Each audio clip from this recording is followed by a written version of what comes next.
Assalamualaikum warahmatullahi wabarakatuh. Alhamdulillah. Alhamdulillahilladzi khalaqal mauta wal hayata liyabluwakum ayyukum ahsanu amala. Wa huwal azizul ghafur. Allahumma shalli wa sallim wa barik ala sayyidina Muhammad. Ad-da'i ilal farahi wa surur wa ala alihi wa ashabihi ulil fadli wal ujur. Qala rabbi shrah li sadri wa yassir li amri wa hlul 'uqdatam min lisani yafqahu qawli. Wa qalu subhanaka la ilma lana illa ma 'allamtana innaka antal alimul hakim. Shadaqallahul azim. Masyayikhinal kiram, para alim, para habaib, para kiai, para asatidah ingkang tansah kula mulyakaken. Wa khususan bi dzikri akhil karim Al-Habib Ali bin Muhammad Al-Jufri atallahu umrahu fi sihatin wa afiatin. Guru kita Romo Kiai Saifuddin Zuhri, mugi-mugi tansah dipun paringi umur panjang lan kesehatan berkah. Konco-konco majelis Raden Nabawi sedaya, alhamdulillah, summa alhamdulillah. Dalu menika kita dipun perkenankan dening Allah saged hadir di majelis yang insyaallah penuh keberkahan menika. Kula niki kaya-kaya rumangsa arek nyar maneh. Buh pirang kali pertemuan kira-kira dihitung sampai ali. Penting kan ya.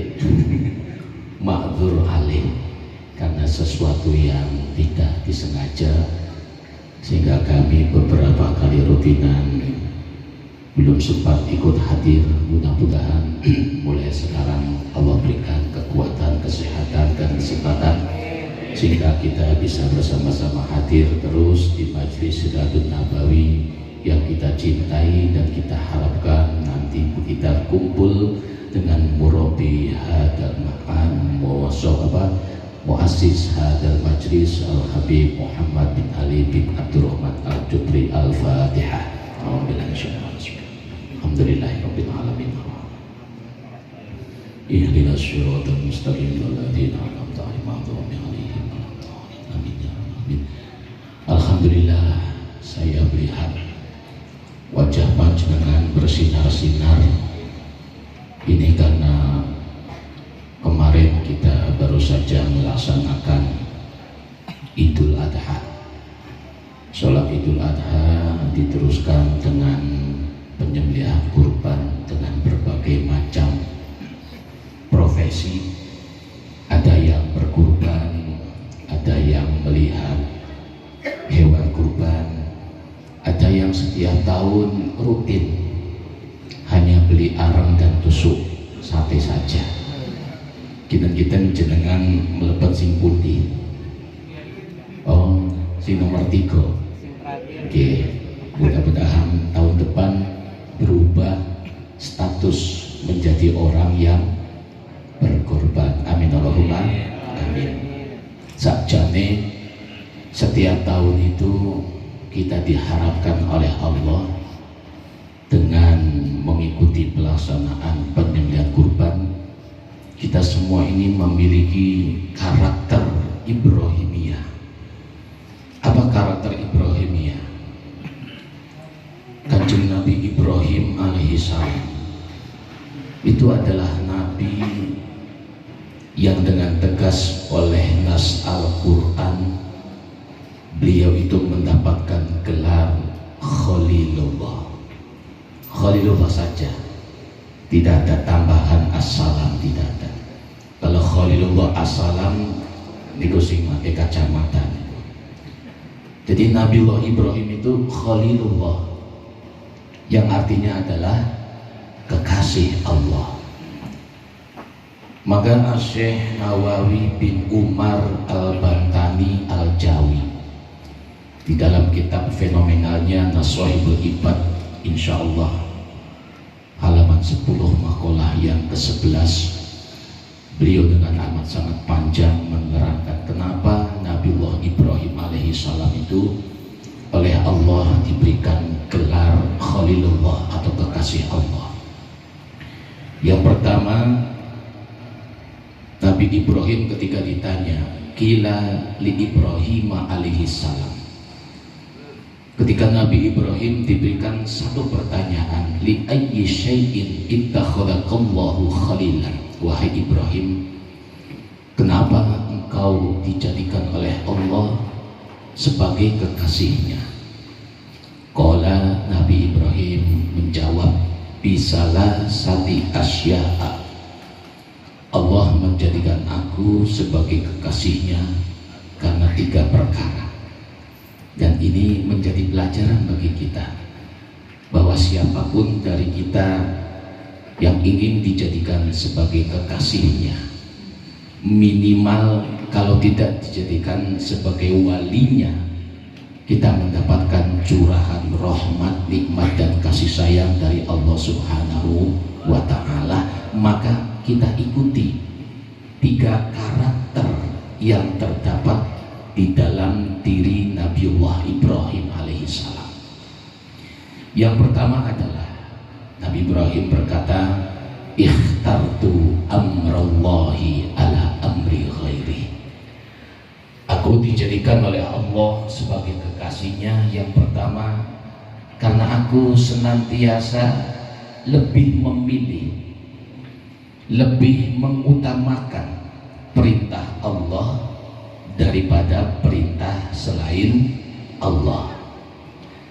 Sejarah Islam mencatat bahwa puluhan tahun Nabi Ibrahim alaihissalam tidak dikaruniakan putra oleh Allah dari istri yang pertamanya, yaitu Siti Sarah. Sampai pada akhirnya istri beliau Siti Sarah merasa sedih. Bagaimana jika kelak Nabiullah Ibrahim alaihissalam ini tidak punya keturunan yang nanti meneruskan perjuangannya dalam dakwah Islamiyah. Maka akhirnya Siti Sarah dengan inisiatif pribadinya itu matur kepada suaminya Nabi Ibrahim, wahai suamiku Ibrahim, bagaimana jika engkau menikah kembali dengan wanita lain selain aku, agar engkau mempunyai keturunan. Coba, ini istri soleha. Jadi ini bisa diikuti oleh kita mungkin yang belum diberikan keturunan, terutama ibu-ibu, mbak-mbak yang belum punya keturunan agak lama. Coba suaminya disuruh nikah lagi, kira-kira sanggup nggak boboten? Oh jelas boten gini. Loh, ini toriko. Akhirnya kenapa engkau menyuruh aku menikah lagi? Agar engkau mempunyai keturunan yang dapat meneruskan dakwah agama Allah. Ini alasannya. Jadi duwe anak iku ora kanggo gaya-gayaan duwe anak ngoten niku. Wis duwe anak wis boten. Punya anak itu kudu diniati dengan niat akhirat. Kanggo apa? Meneruskan dakwah Islamiyah. Sehingga kalau sudah diniati gawe anak ikut dakwah Islamiyah, mulai gawene gitu. Mulai gawene. Jangankan gawene, niat tok niku lho, wis ganjaran.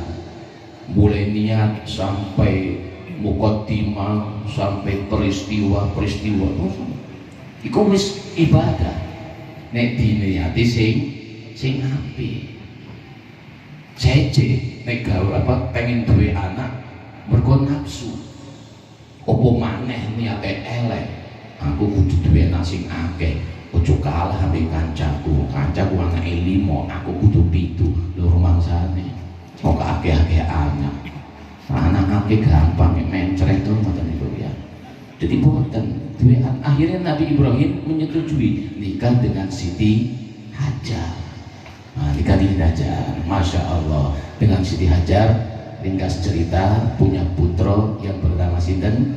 Ismail alaihi salam. Langoten lho. Ismail lho. Anehnya, setelah nikah dengan Siti Hajar, terus Siti Hajar punya anak Ismail, istri pertama Siti Sarah bisa punya anak. Lahir sinten? Nabi Ishak dan Nabi Yakub loh, ngoten niku loh. Jadi barokah atine ikhlas mempersilahkan suaminya nikah kembali, akhirnya dia bisa punya anak puluhan tahun. Maka ketika usia Nabi Ismail pada waktu itu sekitar, ada yang mengatakan 7 tahun, ada yang mengatakan 13 tahun, Nabi Ibrahim mendapatkan mimpi disuruh menyembelih. Pertama, ia tidak mengingkari dan juga tidak membenarkan mimpinya. Minta petunjuk, ya Allah, apakah ini benar mimpi darimu atau hanya godaan dari setan. Malam kedua mimpi persis sampai malam yang ketiga. Begitu malam yang ketiga, akhirnya Nabi Ibrahim yakin kalau itu adalah mimpi dari Allah Subhanahu wa Ta'ala. Baru matur kepada putranya, ya bunayya inni ara fil manami anni adbahuka fantur madza tara. Qala ya abatif al ma tumar satajiduni insyaallahu minas sabirin. Bertentangan. Hati nurani amat sangat tidak tega. Bagaimana mungkin puluhan tahun gak punya anak, setelah dikasih anak yang bagus, yang tampan, yang soleh, yang taat sama Allah, yang taat sama kedua orang tuanya, tahu tak sama Allah disuruh nyembelih. Kira-kira awak dewi masih duwe putra welek, ireng, betik, mesut, nakal, kok nyembelih kira-kira tega atau boten? Boten tega. Dah nio putrane tampan, ganteng, bagus, taat, soleh, tambah gak tega pisan. Ini pertentangan. Iki tak lakoni apa. Tapi karena Nabi Ibrahim ini mempunyai iman yang begitu amat sangat luar biasa, beliau lebih memilih perintah Allah daripada perintah selain Allah, yaitu perintah hati nuraninya dipilih. Akhirnya Ismail disembelih. Artinya apa?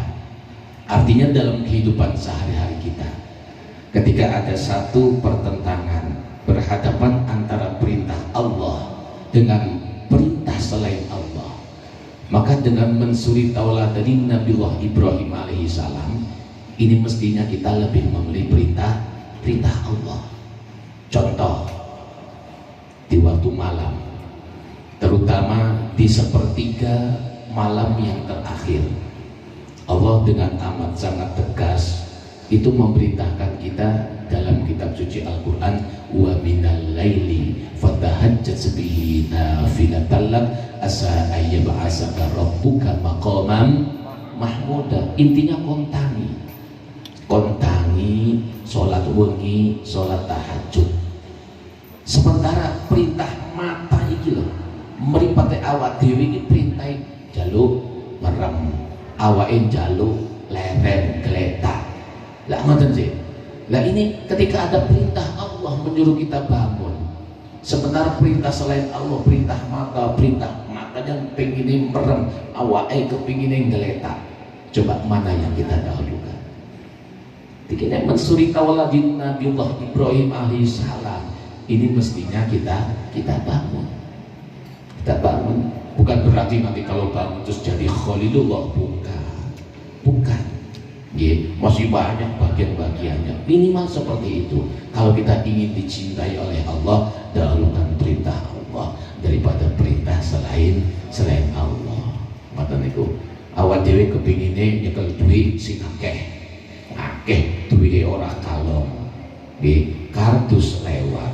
Kan pertarungan. Di dalam dompet ini ada yang merah, ada yang biru, ada yang ungu, ada yang abu-abu. Kira-kira sing dilebokno ki sing abu-abu karena kita lebih memilih perintah hati kita daripada perintah Allah. Wa anfiqu mimma razaqnakum min qabli ayyatiya ahadakumul mautu fayaqula rabbil laula akhartani ila ajalin qaribin fa asaddaqa wa akum minas sholihin. Jadi Nabi Ibrahim itu dipilih, bahkan sampai mengorbankan anak pun beliau pilih. Ngoten niku. Terus ringkas cerita yang kedua, Nabi Ibrahim alaihissalam dijadikan kekasih Allah itu wa ma ihtamamtu bima takaffalallahu li. Aku tidak pernah resah, aku tidak pernah khawatir dengan apa yang telah dijamin oleh Allah kepadaku. Berupa apa? Berupa rezeki, berupa kesehatan, berupa keamanan, berupa kematian. Sama sekali Nabi Ibrahim alaihissalam tidak pernah khawatir. Sehingga ketika Nabi Ibrahim alaihissalam diperintahkan oleh Allah membawa anak istrinya Siti Hajar dan juga putranya Ismail alaihissalam yang pada waktu itu masih bayi, suruh bawa dari Yaman ke Mekah. Mekah pada waktu masih gurun sahara, gurun pasir yang tandus, sama sekali tidak ada tanaman, sama sekali tidak ada orang. Disuruh bawa ke Mekah, di dekatnya yang sekarang dibangun Ka'bah. Ketika sampai di Mekah suruh ditinggalkan, Nabi Ibrahim dipanggil lagi oleh Allah, ditinggalkan. Sama sekali Nabi Ibrahim tidak ada kekhawatiran sama sekali, tidak ada khawatir. Meninggalkan Siti Hajar dan juga Ismail yang pada waktu masih bayi di tengah-tengah padang pasir yang tandus, tidak ada seorang pun di sana, ditinggalkan. Beliau sama sekali tidak khawatir. Begitu juga Nabi Ibrahim tidak pernah khawatir ketika dilemparkan oleh Raja Namrud di dalam kobaran api yang begitu amat sangat besar, sama sekali tidak khawatir. Kenapa Nabi Ibrahim tidak khawatir? Karena beliau yakin dengan janji Allah. Allah dalam surat Muhammad ayat 7 ini telah menjamin, barang siapa yang menolong agama Allah, pasti Allah akan menolongnya dan menetapkan kedudukannya. Intan surullaha yansurkum wa yusabbit aqdamakum. Jika engkau kalian menolong agama Allah, pasti Allah akan menolongmu dan juga menetapkan kedudukanmu. Jadi kalau malam-malam seperti ini istrinya di rumah, konek aku budal nang majelis, bojoku aman apa gak, pasrahno Gusti Allah, gak mungkin hilang. Sapa doyan nami bojone sampean, ya mungkin tinggalkan, pasrahkan Gusti Allah. Ya Allah, aku pasrahkan anak istri kepadamu, engkau jaga ya Allah, engkau amankan ya Allah, min bala'id din wa dunya wal akhirat, dijaga. Alhamdulillah, Fatihah, berangkat, gak usah khawatir. Kok nak tinggal bojoku piye, ya gak piye, ya pancet apa, ya pancet elek. Nah, anjene elek ya elek, nek ali ya pancet. Kok tak tinggal terus bojoku dadi elek, ngoten niku lho, ya aneh. Ditinggal maulidan, tidak usah khawatir. Oke, tidak usah khawatir, sama kan? Ini pertarungan. Maka sekarang kalau panjenengan misalnya jualan, masuk waktu zuhur piye ya, tak tinggal apa tak terus, iki tak tinggal engkau hilang, enggak tak tinggal sholatku piye, kalah ngoten sih. Maka orang yang punya jiwa Ibrahimiyah, karakter Ibrahimnya tidak pernah takut. Ditinggal bismillah, ya Allah saya pasrahkan daganganku padamu ya Allah. Hilang ya wis takdir Gusti Allah, gak hilang alhamdulillah. Sekarang kan lain, Masya Allah, sampai orang dagang meninggalkan sholat karena dia khawatir. Nabi Ibrahim tidak pernah khawatir. Jadi panjenengan yang mungkin saat ini belum menikah, gak usah takut. Aku rabi bojoku pangani opo, pangani sego. Ojo sampe dipakani dede. Ojo, ya pangan sego. Piye yo? Aku gak duwe-duwe yo saiki. Maka nek santriku rabi dhisik baru nyambut gawe. Iku santri. Rabi dhisik baru nyambut gawe. Kula sing nikah belas gak gablek duit sak ripis gak duwe. Ojo ning pondok. Saya itu bahasa wong tua umpuk kalau dirapi, padahal waktu itu usia kula masih 27 tahun, istri kula 17 tahun. Pernikahan dini, maksudnya diniati. Loh, sama sekali nggak punya uang saripis, rengok aku bingung mati gimana. Lah iya, saya nikah saripis gak cek mulang nang pondok kon rapi. Ya Allah, saya doa, ya Allah saya disuruh nikah oleh orang tua. Saya nggak punya pekerjaan, uang nggak punya, tabungan nggak punya, jadi pondok mulang pondok. Oke, kalau nagih janji panjenengan, pada waktu saya sudah hafal, iya kunu fuqara'a yughnihimullahu min fadlih. Nek wong nikah lillah wali rasulillah, nek fakir disugih ambek Gusti Allah. Kalau nagih janji ambek Gusti Allah, nggak ambek calon orang tua. Loh iya saya itu bisa gak duwe sarung kucing kelempit-lempit koyo ngono, gak duwe kelambi piye ngoten niku lho. Lho kula niku bawe kok suwan kiai-kiai ya napa kula kang nabi wis lakonono niatono nglakoni perintah Gusti Allah, perintah Rasulullah, bakti nang gone wong tuwa. Niku mawon modal kula. Ya Allah, 5 bulan sebelum pernikahan niki kalau ceritakan ben panjenengan yakin ambek janjine Gusti Allah. 5 bulan sebelum pernikahan kalau dijak mulon kalih para tua kula. Dan napa niku kula? Permulaan terbentuknya Banten menjadi provinsi. Jadi Banten riyin derek pundi niku? Derek Jawa Barat. Terus terbentuk menjadi provinsi tersendiri. Pemilihan gubernur Banten pertama kali kula dijak maratua kula niki yo kiai yo dukun ngoten niku lho. Ha yo kiai yo dukun ngoten niku lho. Dijak mriko njago gubernur pertama kali ning Banten. Kula dijak mriko, ya Allah muga-muga aku selamat kate rabi kok disantet wong Banten iki piye aku ngoten iki lho. Ya Allah, tahun 2000 sekian ngoten niku nggih. Terus wis nikono seminggu ngoten niku wis mulih dugi griya kula kasih teng pondok. Terus kula pamit bab langsung teng pondok diparingi amplop kali calon maratua kula, calon dikai amplop. Kinan bagene sampean boten Pak, boten. Kan iki bagianmu isine jatah dhewe. Pun kula sak ngoten niku. Rosa ngoten niku. Teng mobil niku boten sabar, kula penasaran aku disangoni piro mek calon maratua aku iki. Tak buka tak inceng 1 loro 3 4 5 6 7 8 10, alhamdulillah 1 juta. Pada waktu itu loh, mari krisis moneter 99 tahun 2000 disangoni 1 juta bayi. Ya masa Allah, wah kendel tok nang ngene carane. Lho saya itu man iso tuku BHS. Oh lho iya, langsung tak tuku no BHS loh, langsung tuku kelambi putih alisan kupluke presiden. Loh gak keren. Oh saya itu loh durung rapi loh ambek Gusti Allah wis disugihno. Lah niki ngoten masih durung rapi aja khawatir Reza Ilham niku lho. Sing penting gelem nyambut HP yang tok niku lho Gusti Allah ya ngoten niku insyaallah niku lho.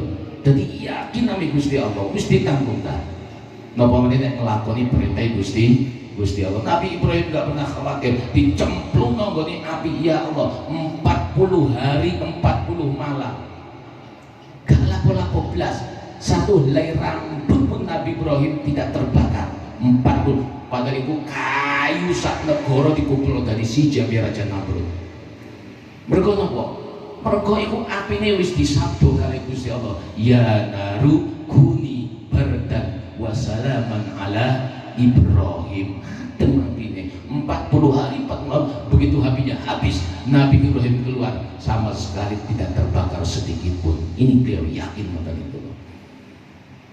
Mula ngoten niku, wow kula bidal mriki subhanallah mergo rada keri.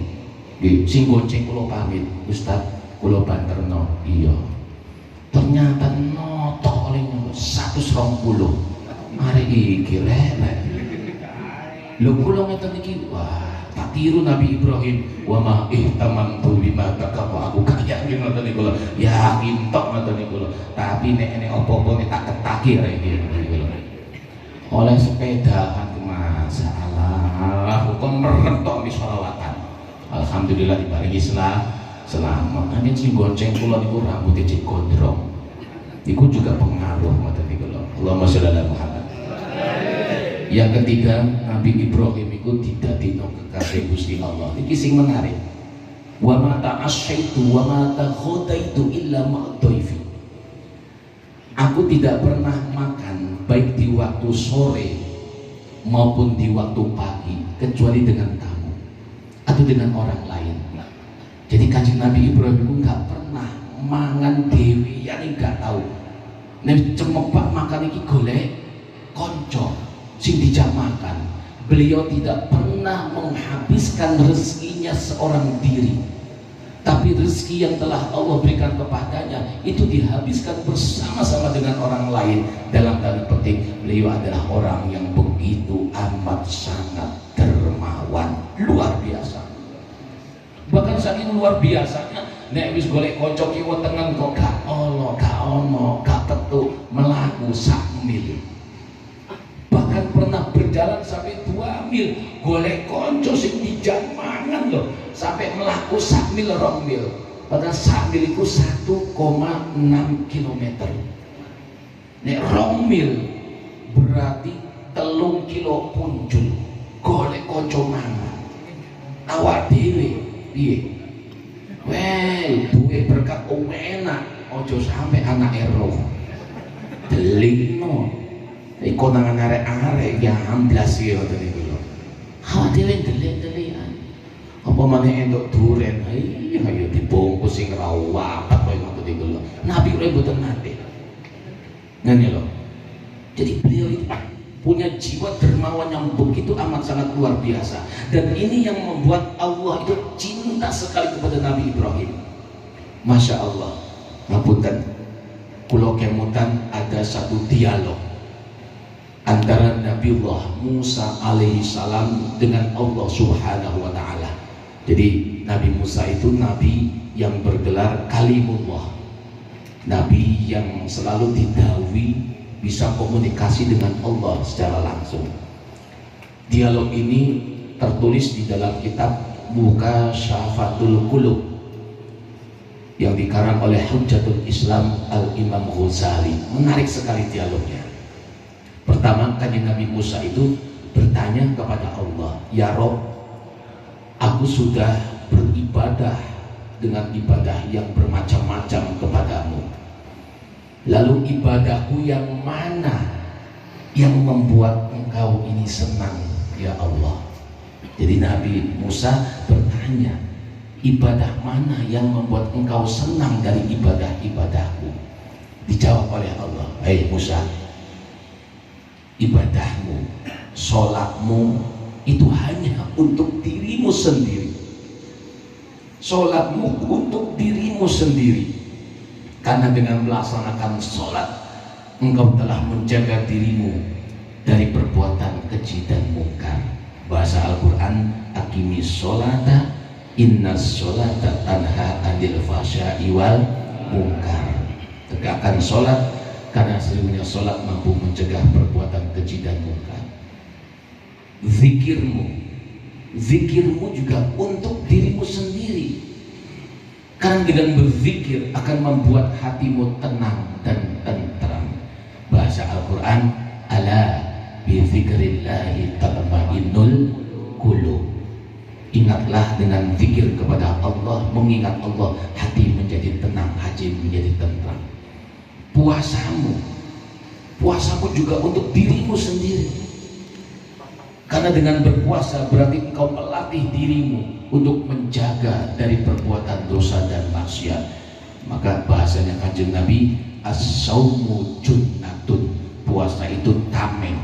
Tameng anggota panca indera kita dari melakukan kemaksiatan. Nabi Musa diam, terus bertanya lagi kepada Allah, "Ya Rob, lalu ibadah manakah yang akan membuat engkau senang?" Terus Allah menjawab, "Ibadah yang membuat aku senang adalah sedekah, infak, zakat, dan semua kebaikan-kebaikan yang engkau berikan kepada orang lain. Karena ketika engkau melakukan itu semua, aku akan berada di sampingnya. Begitu engkau melakukan, aku akan membalasmu dengan balasan 700 kali lipat. Jamaah yang kalau muliakan, ternyata ibadah yang amat sangat dicintai oleh Allah itu bukan ibadah yang bersifat individual, tapi ibadah yang bersifat sosial. Bukan ibadah yang bersifat vertikal kita kepada Allah, tapi yang bersifat horizontal, ibadah-ibadah kepada sesama manusia. Dan ini yang membuat Allah Subhanahu wa ta'ala senang dan cinta. Dan inilah yang menjadi karakter atau tabiat yang mendalam dalam diri Nabiullah Ibrahim alaihissalam. Jamaah ingkang muliakan, ada yang menarik. Jadi tiang niku nek senang sedekah, berarti dia menyelamatkan dirinya dari kematian yang jelek. Karena Kanjeng Nabi itu dawuh, as-shadaqatu tadfa'u mitatassu. Jadi sedekah itu mampu mencegah dari kematian yang jelek. Artinya apa? Orang yang loman, orang yang dermawan, orang yang suka bersedekah, infak dan yang lain sebagainya, itu akan dijaga oleh Allah dari kematian yang jelek, yaitu dari kematian su'ul khotimah. Apalagi kalau kita bicara bahwa Kanjeng Nabi pun menjamin, nek kepingin rezekinya lancar, jangan disimpan uangnya, tapi sedekahkan, manfaatkan untuk orang lain. Nah, Kanjeng Nabi tahu, istanzilu ar-rizqa bis-shadaqah. Turunkan rezekimu dari langit dengan sedekah. Berjamaah hingga kalau muliakan, kelak di akhirat semua manusia pun akan dikumpulkan di dalam satu tempat yang begitu amat sangat luas, yang namanya padang mahsyar. Kula maca hadis niku dredeg, karena ternyata luar biasa sekali padang mahsyar itu. Kanjeng Nabi niku dawuh ngeten, tudna asy-syamsu yaumal qiyamah hatta takuna kamigdari milin. Kelak pada hari kiamat di padang mahsyar, matahari itu akan didekatkan oleh Allah kepada manusia, ditarik oleh Allah kepada manusia, dibatak oleh Allah, didekatkan kepada manusia, sehingga jaraknya ini hanya 1 mil antara matahari dengan kepala manusia di padang mahsyar. Itu jaraknya hanya 1 mil. 1 mil itu berapa? 1,6 kilometer. 1,6 kilometer. Padahal ketika kita hidup di dunia, jarak antara kita dengan matahari itu 93 juta mil. 93 juta mil. Panas gak karu-karuan. Nggih. Sehingga nek wis kadung panas akeh status nerokone bocor. Tahu ngoten sih. Saking panasnya sehingga bisa status nerokone bocor. Padahal itu jarak kita dengan matahari itu 93 juta mil. Mbenteng padang mahsyar itu hanya 1 mil, 1,6 kilometer. Bayang toh. Kira-kira panas sih kaya apa? Padahal menungso iku dawuh Kanjeng Nabi, yaji'u an-nasu yaumal qiyamati hufatan. Manusia itu ketika dikumpulkan dari alam kuburnya menuju padang mahsyar hufatan. Hufatan iki apa? Hufatan iki gak sandhalan. Gak enek ning padang mahsyar sing sandhalan gak enek. Mula ojo katek pesen aku nek mati gawe sendal mak yo. Ojo katek itu niku. Enggak kanggo sendalmu itu. Jadi dikiri ngambek malaikat iki melaku sikil, melaku modok. Bahasa kerennya nyekermen. Nyekermen, dudu nyekermen, nyekermen. Gak sendalan. Urotan, gak kelamben, gak sing kelamben. Gak lanang, gak wedok, udah belajar. Nek ngono kok aku tak goleki, ya golek sakarane. Iya. Kowe kate goleki Inara ya sakarepmu. Kowe kate goleki Dewi Persik sing sapine ditolak Pak RT ya karepmu. Tak karepmu. Lho saestu sing ana ing pikirane sampean iku biyen nalikane Kanjeng Nabi menyampaikan langsung ditanyakan oleh Siti Aisyah. Begitu Kanjeng Nabi dawuh ben-ben manusia dikumpulno ora sendalan, ora kelamben, gak lanang, gak wedok, gak kelamben. Ngoten niku. Urlan. Urlan iku kulub maneh. Ojo kaget. Sampeyan dikirim lho kok dadi ngene. Heeh. Saiki tak kandhani nggih. Maksud sampean saiki wis sunat, ben-ben dikumpulno kulub balik asal maneh. Ojo kaget-kaget, WA-mu piye? Podo kok dadi ngene ngoten iki lho. Wis ojo kaget takon kancane ya. Wis dijelang Kanjeng Nabi, ora sendalan, ora kelamben, balik kulub maneh. Ngoten kabeh, gak nom gak tuwek sing wis disunat balik asal maneh. Lho, nalikane diceritani ngeten Sayyidah Aisyah niku langsung dalam tanda petik komplain datang Kanjeng Nabi, ya Rasulullah, annasu ba'duhum ba'dun yang dulu lagi. Berarti wong lanang wedok iso saling melihat. Sing lanang delok wong wedok, sing wedok delok wong lanang. Piye nek ngono iku? Lah iya, gak bahaya ta. Gak bahaya ta. Ya bahaya tapi gak setiro.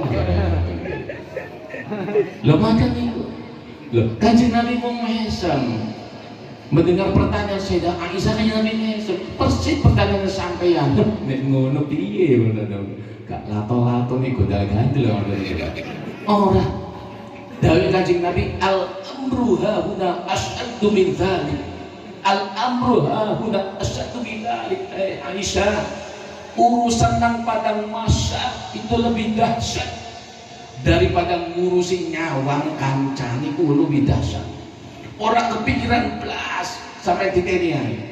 Maksudnya ngarep sampeyan iku wong wedok wayu utuh blecet, sampeyan gak kepikiran delok wong wedok iku. Sing sampeyan pikiri piye carane aku iso slamet ning padang mahsyar iki. Mergo napa? Panase gak karu-karuan, satu mirto. Gak mungkin kepikiran. Podol niku mek sampeyan kebakaran. Iya. Umah sampeyan kebakaran, panas gak karu-karuan. Sampeyan wirawiri mata-metu dadak ning arep omah enek wong wedok udo blecet. Sampeyan delok apa sampeyan tinggal nyelametno barang-barange. Tinggal nyelametno barang-barange. Iku panas siji sakmono, panas ning gone akhirat 1000 kali lipat dengan panasnya api di dunia. Ngoten lho. Ojo kate pikiran asik iki dari muka mungkin kerbayang. Loh, setelah itu yang terjadi apa?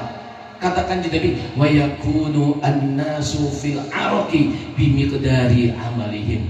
Maka manusia di padang mahsyar akan tenggelam di dalam keringatnya sesuai dengan amal perbuatannya. Manusia di padang mahsyar akan tenggelam di dalam keringatnya sesuai dengan amal perbuatannya. Sing amale akeh, manut kali Gusti Allah, manut kali Rasulullah, yo keringetan wong panas, tapi dhek hanya tenggelam, keringete hanya sebatas mata kaki. Ene sing sak kentol, ene sing sak dengkul keringete, ene sing sak pupu, ene sing sak dodo, sing mesut ning mbure irung kelep titik. Sing gak manut belas ambek Allah, gak manut ambek Rasulullah, wis gak ketok ketimpal tenggelam di dalam keringatnya. Maka pertanyaannya bagaimana? Bagaimana cara menyelamatkan kita pada waktu itu dari panasnya matahari? Wis dikei resep ambek Kanjeng Nabi. Nomor resepnya dawuh Kanjeng Nabi, kullum ri'in tahta sodakotihi. Setiap manusia kelak akan berada di bawah payung sedekahnya. Kata lo, ben-ben sing iso nyelametno awak dhewe ning padang mahsyar dari panasnya matahari yang hanya 1 mil 1,6 km iku sedekahi awak dhewe. Maka bahasanya para ulama, wong sing ahli sedekah ben-ben ku duwe payung sing kawandel, sing ombo sehingga enggak sampai kepanasan. Nggih. Terus sak bawahe kadang loman, ya kadang medit, ya duwe payung, tapi payungnya rada cilik. Ngoten. Sing medit ya kadang-kadang tok mergo isin enek kartus lewat terpaksa nyemplung sampai gremeng. Ajane aku ya gak pate duwe-duwe. Isine gak nyemplung. Ya duwe payung, tapi payungnya cilik. Kaya payungnya kebiji betis. Sing payungnya opo nih ngoten niku lho. Bola-bali acara ibu-ibu ngoten niku nggih teng desa-desa tarian maneh kon gawe bentelan maneh wingi muslimat